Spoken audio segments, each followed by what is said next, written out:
जब मेरे नबी का हुक्म हुआ फिर डूबा सूरज लौट आया। जब मेरे नबी का हुक्म हुआ फिर डूबा सूरज लौट आया। एक उंगली चांद को तोड़ गई, तलवार का आलम क्या होगा। बिस्मिल्लाहिर्रहमानिर्रहीम। अहबाब जी वकार, अस्सलाम वालेकुम। मैं हूं प्रोफेसर खिदर अब्बास और आप मेरा यूट्यूब चैनल के पोएट्री देख रहे हैं। इस पर मैं अपनी और दूसरे शोरा की मियारी शायरी का इंतखाब पेश करता हूं।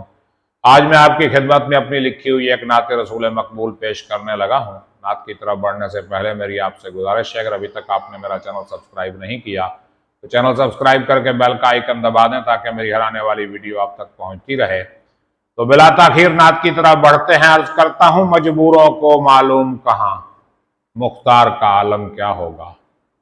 मजबूरों को मालूम कहां मुख्तार का आलम क्या होगा। ये बेबस लोग कहां समझें सरकार का आलम क्या होगा।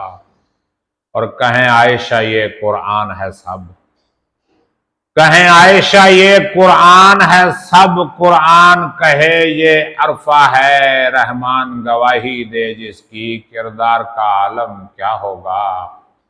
और कौसर के प्याले हाथों में और ताजे शिफात सर पे सजा।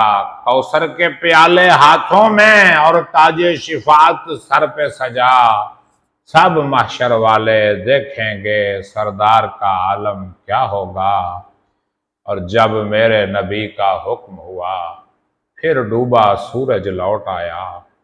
जब मेरे नबी का हुक्म हुआ फिर डूबा सूरज लौट आया। एक उंगली चांद को तोड़ गई, तलवार का आलम क्या होगा। और हसनैन सवार थे कांधों पर, कहा उमर ने प्यारा मरकब है। हसनैन सवार थे कांधों पर, कहा उमर ने प्यारा मरकब है। कहें पाक नबी क्या राकिब हैं, गुफ्तार का आलम क्या होगा।